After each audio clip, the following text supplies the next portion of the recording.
കർത്താവിനാലേറെ സ്നേഹമുള്ളവരെ, വചനവൈരൽ ഈ പ്രഭാതത്തിൽ നാം ധ്യാനിക്കുന്ന വേദഭാഗം ലേവ്യ പുസ്തകം 27 അധ്യായം 28 മുതലുള്ള തിരുവചനങ്ങൾ.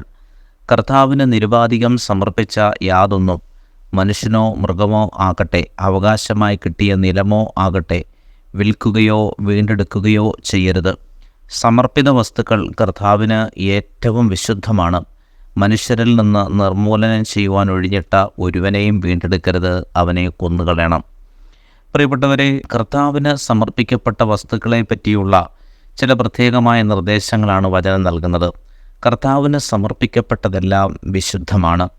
അത് നമ്മൾ നിരുപാധികം ദൈവത്തിന് സമർപ്പിച്ച എല്ലാ കാര്യങ്ങളും, നമ്മുടെ ഭൗതിക വസ്തുക്കൾ മാത്രമല്ല, നമ്മുടെ ഹൃദയവും ശരീരവുമെല്ലാം ദൈവത്തിന് പ്രത്യേകം പ്രതിഷ്ഠിതമാണെങ്കിൽ തീർച്ചയായും കർത്താവ് അതിനെ വിശുദ്ധീകരിക്കുന്നുണ്ട് എന്ന് നാം തിരിച്ചറിയണം.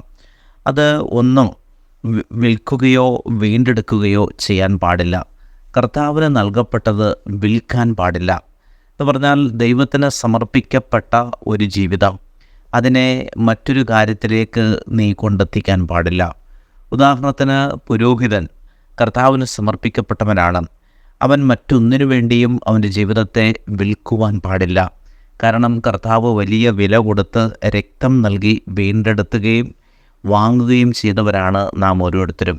അതുകൊണ്ട് പ്രിയപ്പെട്ടവരെ, നമ്മുടെ ജീവിതത്തിൽ ദൈവത്തിന് സമർപ്പിക്കപ്പെട്ട ഒന്നും, പ്രത്യേകിച്ച് സമയം, സമ്പത്ത്, സ്ഥാനമാനങ്ങൾ, നമ്മുടെ സൗകര്യങ്ങൾ, ഇതെല്ലാം നാം ദൈവത്തിന് ഏതെങ്കിലും മേഖലകൾ സമർപ്പിച്ചിട്ടുണ്ടെങ്കിൽ അതൊന്നും നാം വിൽക്കുവാൻ പാടില്ല എന്നുള്ളതാണ്. കാരണം നമ്മുടെ ഒരു ചിന്ത ഒരിക്കലും ദൈവത്തിനെതിരായി പോകുവാൻ പാടില്ല.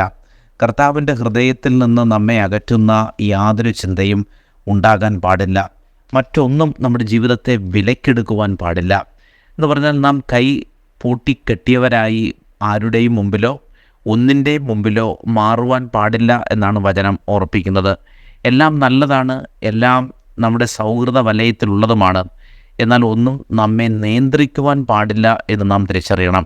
നമ്മെ നിയന്ത്രിക്കുന്നത് കർത്താവ് മാത്രമാണ്. അങ്ങനെ ആ ഒരു നിരുപാധികം കർത്താവിന് സമർപ്പിച്ച സമർപ്പിത വസ്തുക്കൾ എല്ലാം കർത്താവിന് വിശുദ്ധമാണ് എന്ന് പറയുന്നതിലൂടെ നമ്മുടെ ജീവിതത്തിൽ നാം നടത്തുന്ന ചെറുതും വലുതുമായ എല്ലാ സമർപ്പണങ്ങളും ദൈവം അംഗീകരിക്കുകയും അതിനുത്തരം നൽകുകയും ചെയ്യുന്നുണ്ടെന്നും, അതിനെതിരെ ആര് തിന്മ പ്രവർത്തിക്കുവാൻ കൂട്ടുനിന്നാലും അതൊന്നും നിലനിൽക്കുകയില്ല എന്നും വചനം ഓർപ്പിക്കുന്നു. അതുകൊണ്ട് കർത്താവിന് സമർപ്പിക്കപ്പെട്ട ജീവിതങ്ങളായി നമ്മുടെ ജീവിതങ്ങളെ മാറ്റാം. കർത്താവിന് സമർപ്പിക്കപ്പെട്ട ജീവിത വിശുദ്ധി അത് നാം പാലിക്കുവാൻ സന്നദ്ധരാകണമെന്നും വചനം പറയുന്നു. ഒന്നും വിൽക്കുകയോ മറ്റൊരാൾക്ക് കൈമോശം വരുത്തുവാൻ എന്ന രീതിയിൽ അതിനെ കൈമാറ്റം ചെയ്യുവാനും പാടില്ല. ഒരിക്കലും നമുക്ക് നൽകപ്പെട്ടിരിക്കുന്ന സമർപ്പണങ്ങളിൽ ഒരു കുറവ് വരാനോ അതിലൊരു വീഴ്ച വരാനോ നാം അനുവദിക്കുവാൻ പാടില്ല എന്നുള്ളതാണ്. അതുകൊണ്ട് പ്രിയപ്പെട്ടവരെ, നമ്മുടെ ജീവിതം ദൈവസന്നിധിയിൽ സമർപ്പിക്കപ്പെട്ട, വിശുദ്ധീകരിക്കപ്പെട്ട, മറ്റാർക്കും അകറ്റിക്കൊണ്ടു പോകുവാൻ സാധ്യമല്ലാത്ത വിധത്തിലുള്ള ആഴമായൊരു ബന്ധത്തിലേക്കാണ് കർത്താവ് നമ്മെ വിളിച്ചിരിക്കുന്നത്. കർത്താവ് നമ്മുടെ ദിവസത്തെ അനുഗ്രഹിക്കട്ടെ.